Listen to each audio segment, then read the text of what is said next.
बिस्मिल्लाहिर्रहमानिर्रहीम। अस्सलामुअलैकुम दोस्तों। ताजिए का इतिहास क्या है? सबसे पहले ताजिया कहाँ बना और क्यों बनाया गया? ताजिया की असलियत क्या है? इसके बारे में आज हम अपनी इस छोटी सी वीडियो में बात करेंगे। दोस्तों, खुशामदीद हमारे यूट्यूब चैनल नेक पैगाम पर। दोस्तों, आज हम अपनी इस वीडियो में बात करेंगे मुहर्रम में निकलने वाले ताजिए के बारे में। आप सबसे गुजारिश है कि इस वीडियो को पूरा ज़रूर देखें और इस वीडियो को अपने दोस्तों तक ज़रूर शेयर करें ताकि उन लोगों तक मालूमात पहुंच सके। दोस्तों, मुहर्रम कोई त्यौहार नहीं है, यह सिर्फ इस्लामी हिजरी सन का पहला महीना है।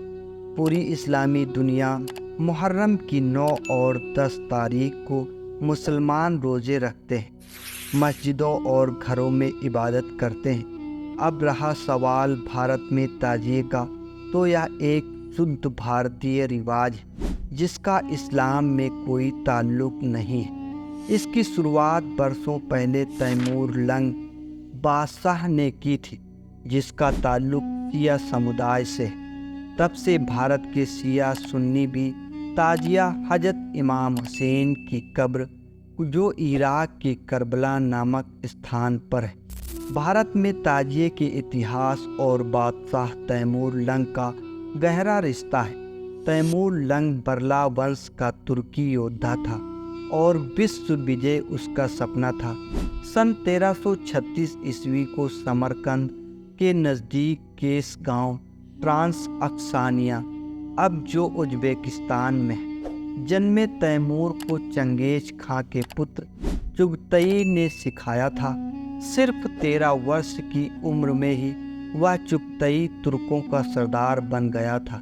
फारस, अफ़गानिस्तान, मेसोपोटामिया और रूस के कुछ प्रांतों को जीतते हुए तैमूर भारत में 1398 ईस्वी में पहुंचा।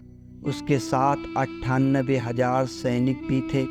भारत आए, दिल्ली में महमूद तुगलक से युद्ध कर अपना ठिकाना बनाया और यही उसने स्वयं को सम्राट घोषित किया।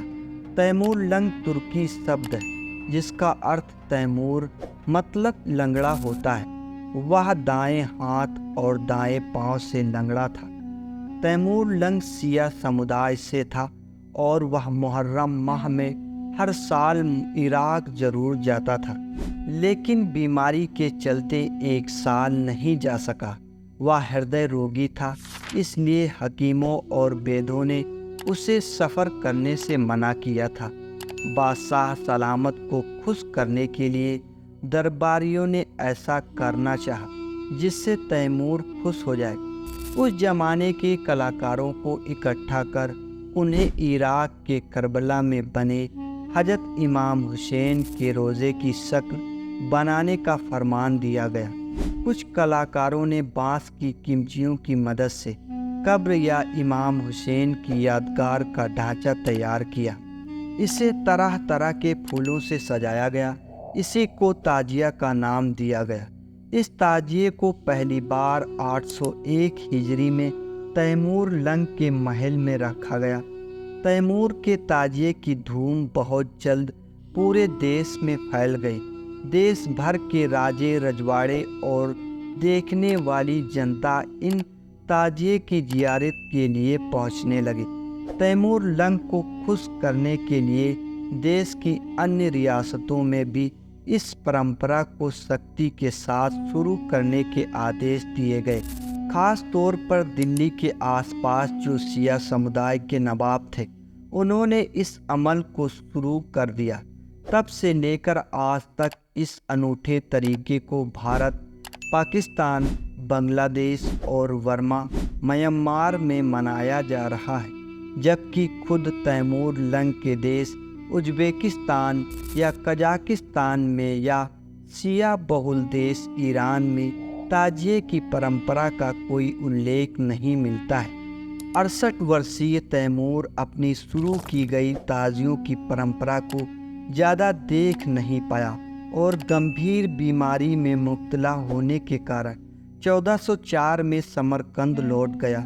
बीमारी के बावजूद उसने चीन अभियान की तैयारियां शुरू की, लेकिन 19 फरवरी 1405 को ओटरार चिमकैंट के पास, अब चिमकैंट कजाकिस्तान में तैमूर का इंतकाल हो गया।